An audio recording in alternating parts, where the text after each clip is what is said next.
I have a lot of opinions about these three books, but you know who also has a lot of opinions about these books?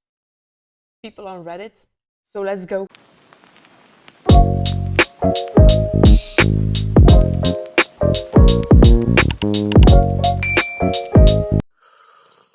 Hi, hello everybody. Welcome to my channel or welcome back to my channel. My name is Justine and this is Bound by Books.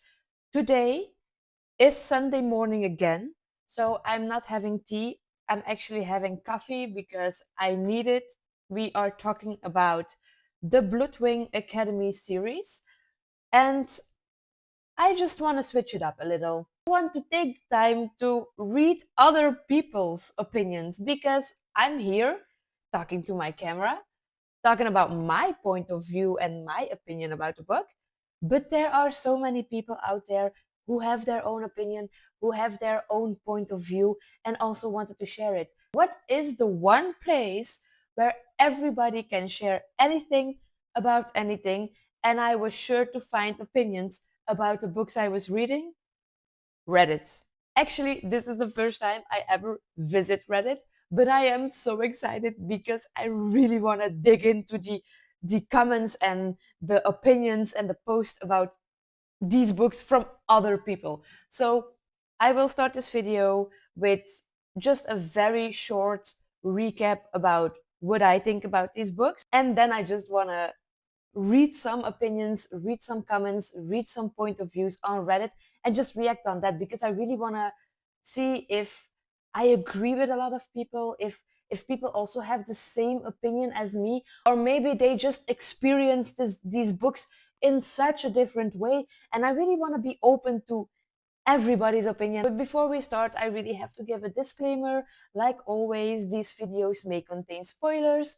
I will not go as in depth with these books as I normally do, so I will not go over the story in every single detail, but I will go over all three of the books and share my opinions there, and that may include certain scenes and spoilers for people who have not already read these books. So if you haven't read this book yet and you don't like spoilers, you really want to read them, I just advise you to maybe click away from this video right now and come back when you've read them.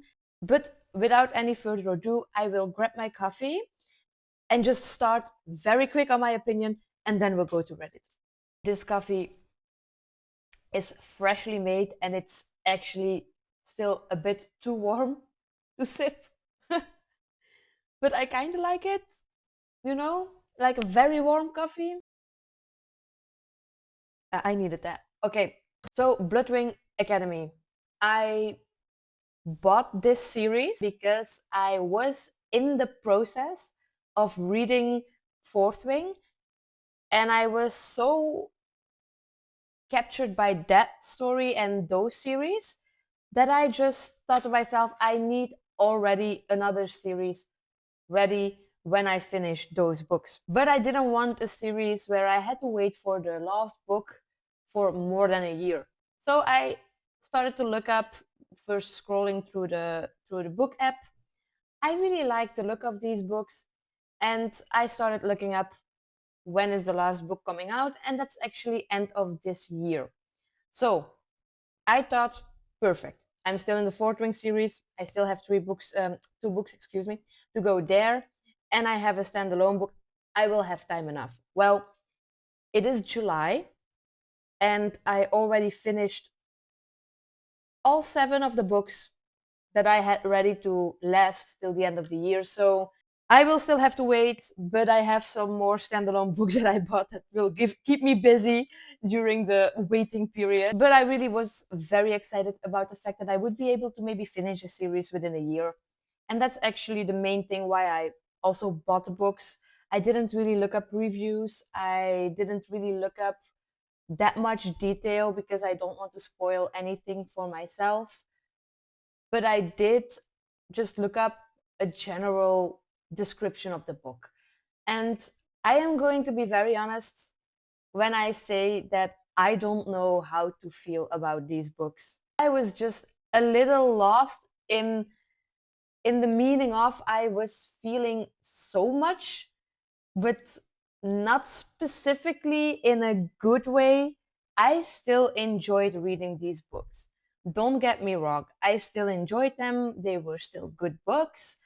And I will buy the fourth one and I will read the fourth one. But I think this could have been a series of 3 books. I don't want to be mean because I'm not a writer.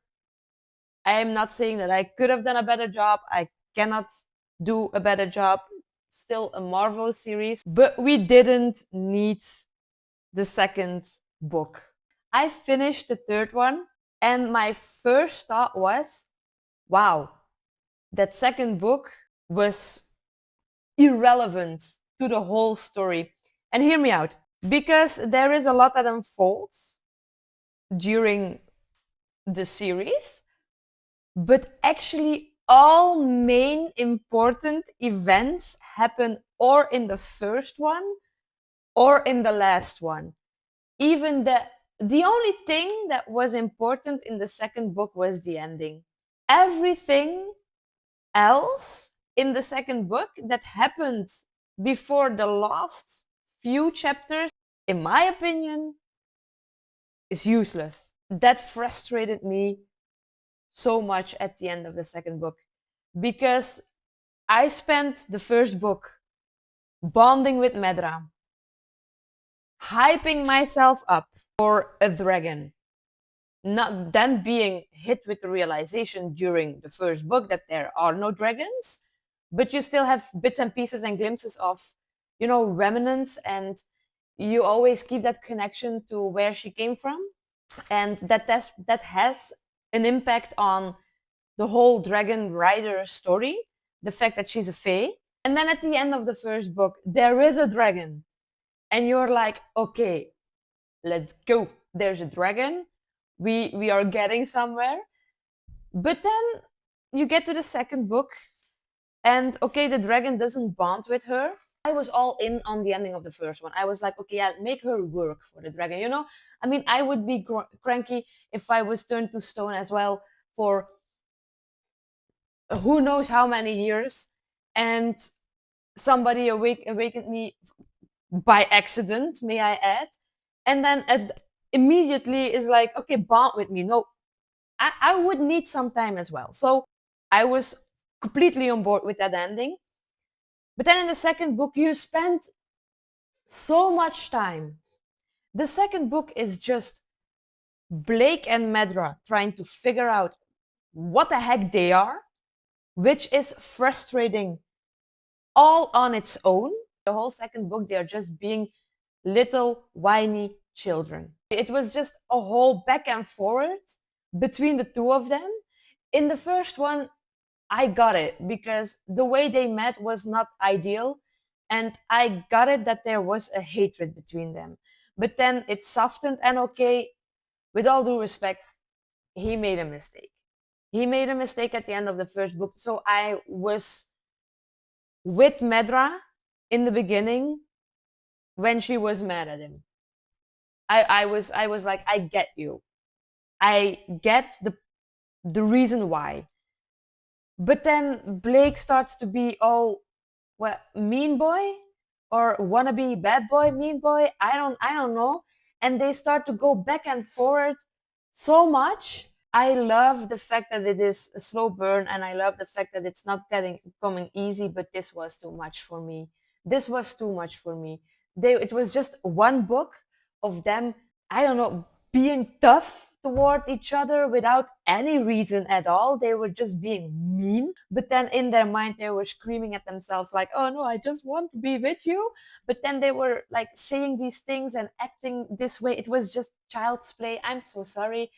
I was not here for it. I was not here for the way their relationship developed in the second book. That being said, so that whole part of their relationship, if you just take the ending of the first one and then the beginning of the third one, it works as well. Because in the third one, they're also still growing towards each other. So the whole shenanigans in the second book, I'm sorry, it was not needed. We didn't need it. And it frustrated me so much that I wouldn't mind it if it wasn't there even. But that being said, that's the whole love story part about the book. When we are talking about the part with the dragon and Medra, I don't know what the whole point of it was, gaslighting, catfishing, I don't know. But you spent all this time connecting with Medra and the dragon, trying to having some kind of relationship, and then that also at the ending of the second one does not matter anymore. It's not even properly revisited in the third one. The dragon has no interest anymore in Medra.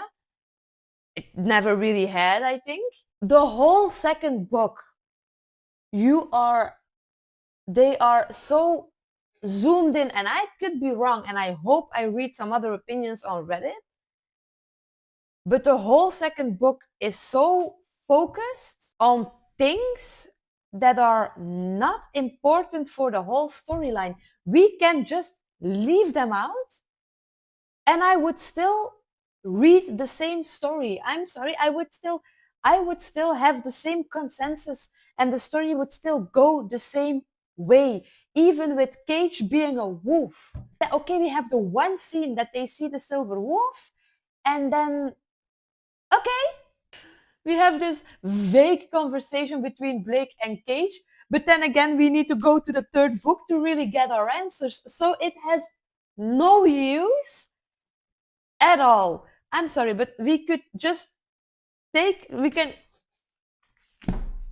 could just do this, and okay, I would be confused. There would be a lot to unravel in the first part of this third book, but everything would still end the same. Everything would still be the same. There is nothing that we need in here to not get to here. And look, I don't wanna be mean, but that really is my opinion.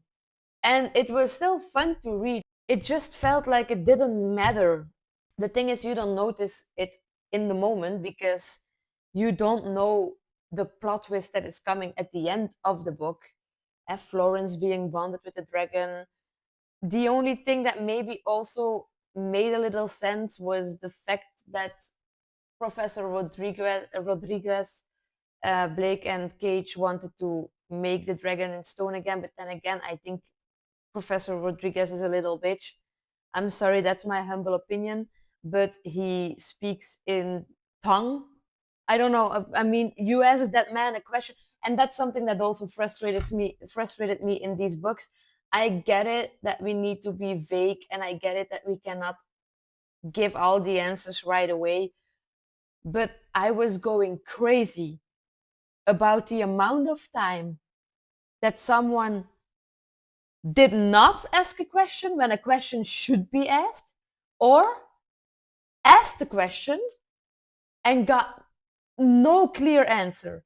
And I get it that that needs to happen, but this was just this was just the essence of the story at a point.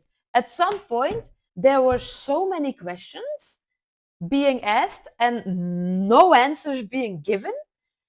And at other points in the book, I was like, girl, just ask the freaking question. Just just tell, or even Blake and Medra, with all due respect, but like just tell each other the whole I'm turning into a dragon kind of shit. Just tell her. It's not something you can hide. It's not something. Stop thinking. It just and the thing is, you have the same. It's the same with Direbound and Furybound. You know, I was at a point that I was like, Stark, you don't have to do this alone. Just tell her, or vice versa with Meryn. Just tell him. He'll understand. Just trust each other.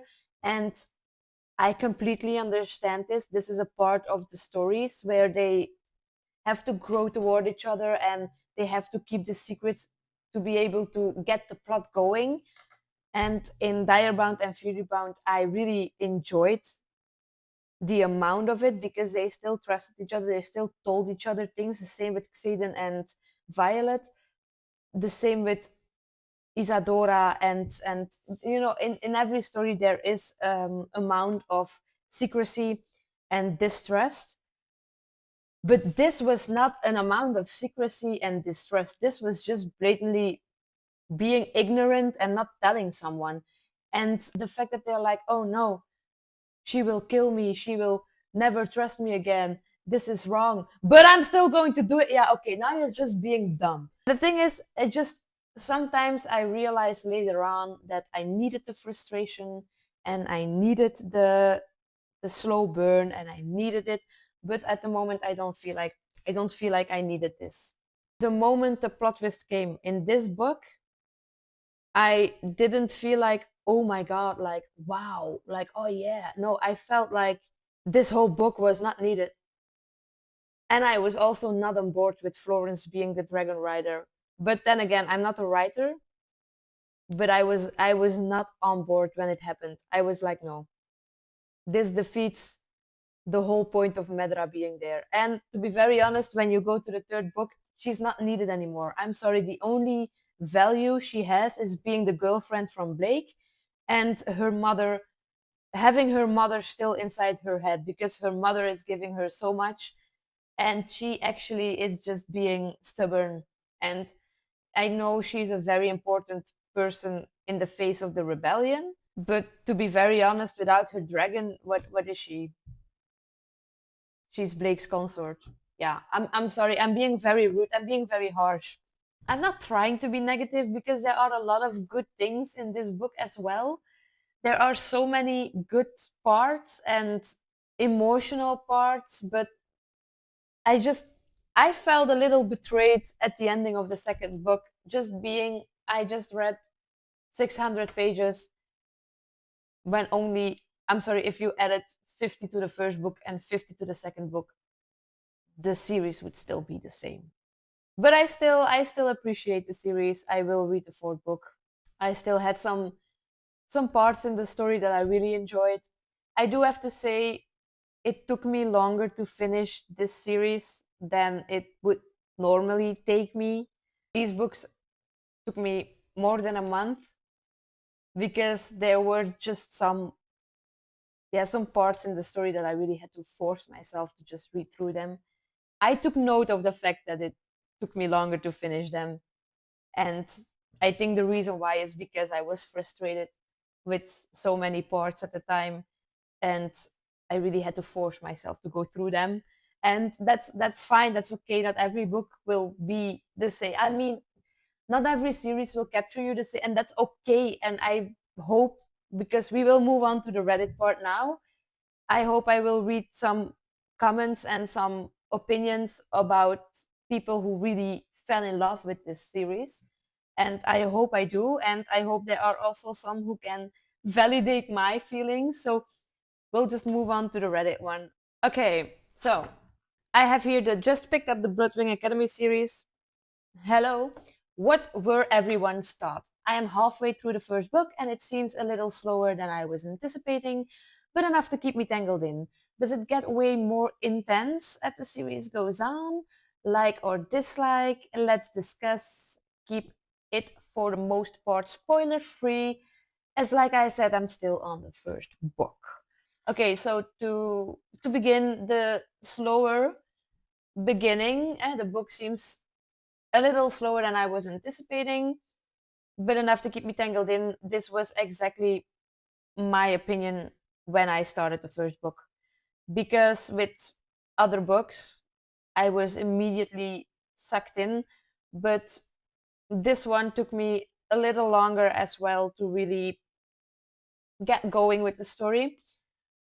Although the beginning is pretty intense, I mean, it really starts with her being on top of that body, so it is an intense start, but it is a slower pace than I would expect with how intense some scenes could get. You can get really graphic, but I really agree with the slower beginning than people anticipate. So let's look at some comments. First comment. I cannot stand the female character. The FMC even with that and the weaker writing, I was still eating these books up. The second book, as other have said, definitely picks up the pace a bit. Yeah, so I sometimes can't stand Medra as well. To be very honest, I really got frustrated with her, and I really got frustrated with Florence. And I don't want to be mean, and I'm a girl's girl. I'm a girl's girl because I loved Violet. I loved every female character that I have had in my books, and I've always really adored the female characters. And with this one, I was just frustrated because I get it that they want to, like, Medra is this stubborn female character and Florence is this soft library girl, and I get it. Till a degree, I can accept it in these types of stories, but like, right was next level, and I didn't. So somebody comments on that. Agreed. In fact, both of the main characters drive me batty. Batty. I don't know that word, but I think that's a synonym for crazy. I feel the same. Like, Blake drives me crazy because he is just being mean for no reason, and I get that he has the trauma, but you know what really bothers me? He knows he is doing the wrong thing and he still does it when he is being mean and when he is being this dickhead against Medra and everybody around him. Medra is being stubborn for no reason at all, and she knows it as well. And then Florence is just being this, like, I mean, I don't know how to say it in a very friendly way, but she's being overly cowardly. I'm sorry. Oh wait, I'm going to read the next part of the comment. She is so naive. It's like, really, the story is eye-catching though, so I'll continue, but I will not purchase these. I'm going on to book 3 now. Yeah, so it is indeed how he says, like, it's still an eye-catching story. It still has a lot going on, a bit too much at some points, I think. Like, it's really all at once, and then the rest is like very tame, but then it really is a good story, a good storyline. It's just sometimes it's just sometimes you just get so frustrated because there are things happening that you just know this has no point and this goes on too much. It's just exaggerated. That's the thing I was searching for, because Florence is naive, but like, really, like, come on, girl, like, it's like the one end into the other. It's like 100 or nothing with these people, and I'm not here for that. Sorry, but I am going to be very honest that it is a lot of monologue. When we were, for example, with Blake in the office with Victor, it's an intense scene. There is something going on. You know, every time Victor and Blake are together, you know, shit is going to hit the fan. But then Blake is like, in his mind, there is this whole monologue of Blake revisiting the past or thinking about certain things, thinking about Medra, thinking about everything that happened. And then I'm, with all due respect, when I was reading that, it was a lot, and it was a lot, and it was long. And to be very honest, I was thinking, like, Victor, that there is no way that Victor is not just there, like, waiting for like 5 solid minutes for Blake to answer his question, because Blake is going on a trip. Blake is going on a journey within his own head, because and that was something that I really noticed in these books, in the writing, that all these characters really had this. I know it's just a thought that we are reading, and it takes a bit longer to read it than to think it, but still, for all that to go through your mind, it's not in a second. I'm sorry, but yeah. This is a post about some faults that were made in the story writing, and it's about Professor Hassan, which we know as the tough, just not the kindest professor. But indeed, it has a point. It didn't really struck me as, oh, this is not correct. But I took a note of it, and here someone really blatantly puts it out. So I think the author made a mistake. Better safe than sorry, though. In books 1 and 2, Professor Hassan is described as a Blightborn, which is so, because they make a whole point of it that she is a Blightborn that really had to work for her way. And Medra actually challenges her and says to her, like, how can you be so fond of the high bloods? You're a Blightborn, you're nothing to them. It's very clear that she's a Blightborn, which means just a mortal human. I'm at the beginning of book 3 right now, and she's suddenly being described as a high blood. Am I crazy? Someone actually commented, yeah, this series is kind of known for its inconsistency, timeline issues, and general messiness. I got to book 3 before it became too much and just had to stop. Mm. If you want to keep reading, I suggest just going with the flow and treating it like it's an online fan fiction or something. Yeah, I agree with this comment. I had some moments in book 3 that I thought, did I miss something? Or did I just forget something or not read it through well enough? Because there were some moments that I thought, was this mentioned? I know that there was a scene that they were talking about something that I just knew, like, this was never mentioned. I think I missed something. And reading this now really gives me like reassurance that, okay, it's fine. I'm fine. Okay. The series is terrible but entertaining. The author is all over the place. She's just chaos writing at the point. I don't want to bash the author because writing a book really takes a lot of effort.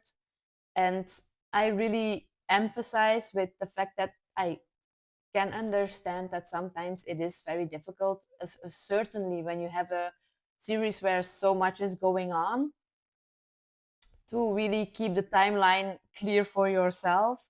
And sometimes you really do really need to adjust the story a little just to be able to push through and go further with everything that is happening.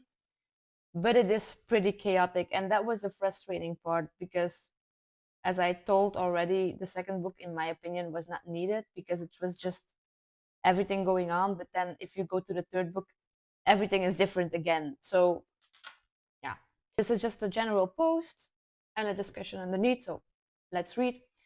I've just finished book 2 of this series and I'm utterly obsessed. I don't know why more people aren't talking about it. It is amazing. Enemies to lovers executed almost perfectly. Tension you can cut with a knife. Both main characters are hot. Yeah, I'm sorry, but all these characters in all these books are hot. I'm sorry. Academy setting incredible. Now I'm reading the Blood of a Fae series by the same author, but the first book doesn't have the same kick yet. I'm 100 pages in.